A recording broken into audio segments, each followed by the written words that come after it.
Okay, we are back and we are placing, first of all, let's get rid of these figures because they are not going to be put in place just yet.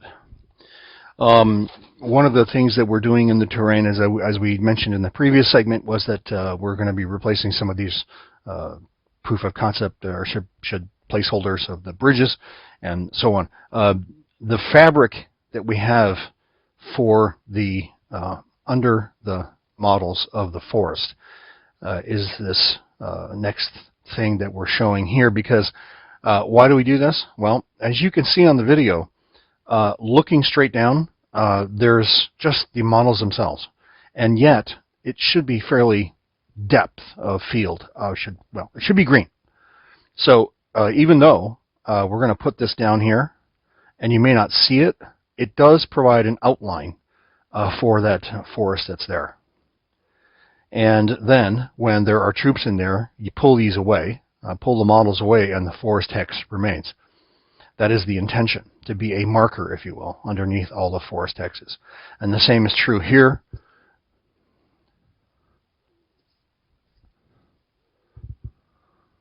And we'll continue to do this throughout the game table.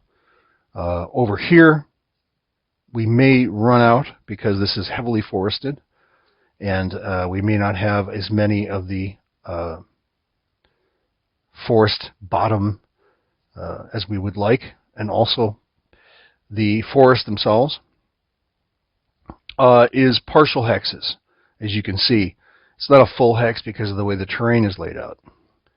So even if we were to add an individual hex here, you could say that is the extent of this forest, right? Even though we had it earlier shown that there were portions of hexes with trees in them, the truth of the matter is that isn't always a desirable kind of thing. For sustainability reasons and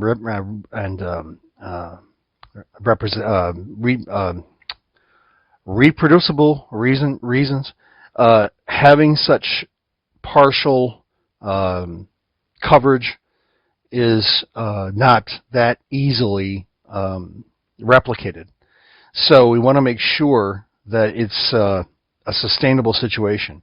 And here you see another, because of the fact that this is a flowing type of map, it wasn't obeying the locations, the grid layout. It was just drawn and put on top of the grid, the fabric grid. Here, we're going to make a little exception, and we're actually going to place this fabric overlapping, or we could put it underneath the Foamy's roads in this case, because we want to give something more substantial to these to this portion of the forest. So we'll just lift it up and put it underneath, and then we'll put the model trees back. So you can see that it obeys the sustainability factor, the reproducible factor, and so on, by having designated actual hexes, not portions of hexes, with terrain in them. Of course, you could do that. You could easily take these fabric pieces and cut them, and that would be fine. But it's also true for reproducible reasons to always try and maintain just the full hex. Forget about the partial hexes, because that just causes problems, right? Is a unit in this side of the hex or the other side of the hex? Well, in this case, it's a river, but if it was out here, if it was just a half hex of terrain, well, where is the unit? So you want to try and avoid that kind of inconsistency. And now remember, these guys go away because they were just there. And I'll just drop them to the side. By the way, there is no forest over here, and that is an empty zone, which obviously makes you say, okay, what is the value of this area? And again, when you're talking about scenarios, you have to try and provide for as much value across the board as possible. We've put this priory here, and because it's part of the Excalibur map, but this is very open over here. This is, like we said, either a hill region or a prairie region on the Excalibur map, and so you wonder, what's the value of it? Well, in Excalibur, the board game, all the fields are agricultural. It's an agriculturally based resource game, monopoly, if you will. And so owning this region is part of another manor, which is down here in the corner.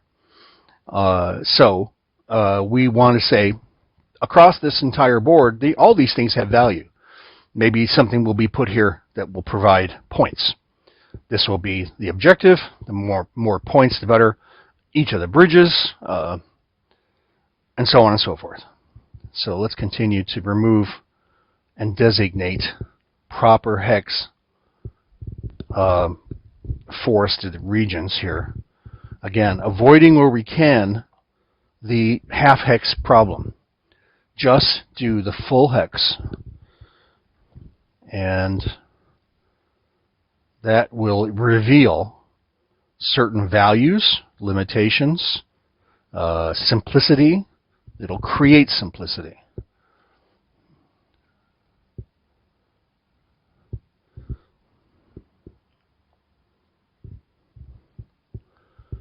And we'll worry about placing the hex underneath later. We'll just move it for now.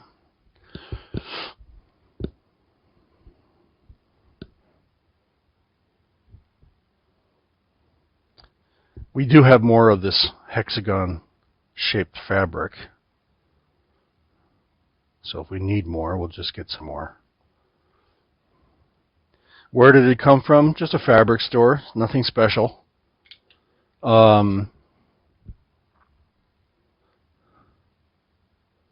may have run out of singles, and in that case we just cut them. But anyway, we drew the hex grid on the fabric that we got from some fabric store, and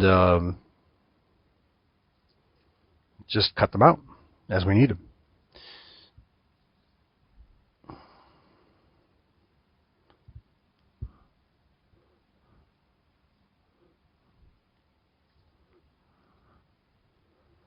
Again, you see how immediately simplistic it becomes when you eliminate those partial hexes.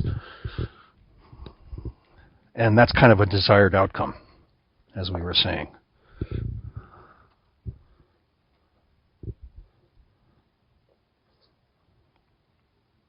The simpler, the more reproducible, the better. And that is a half hex. We will, or not quite, it's more than just a half hex, so we'll maintain it as a full hex. Put this underneath it.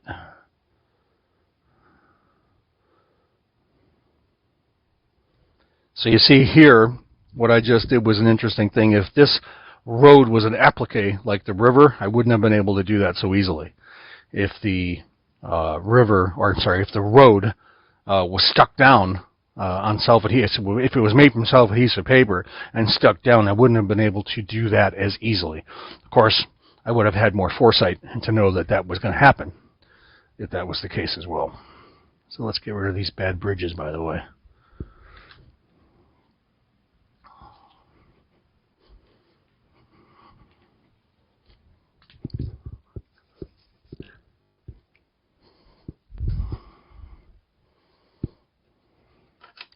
These are the older bridges that we've had for a while. We actually made them, I think, for the width of a half track for larger 172 scale games.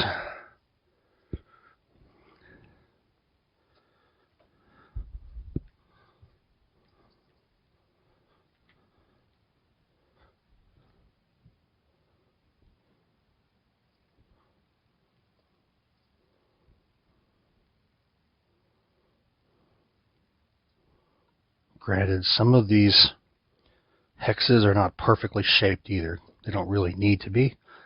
So we didn't bother making them too perfect.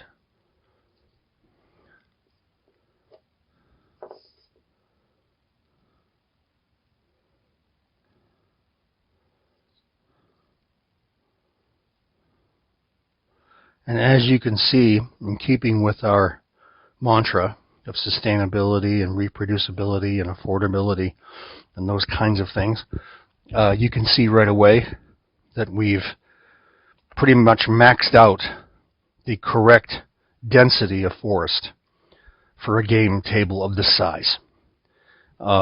There could always be more added, but in truth, that's just about how much you want in a fairly open game.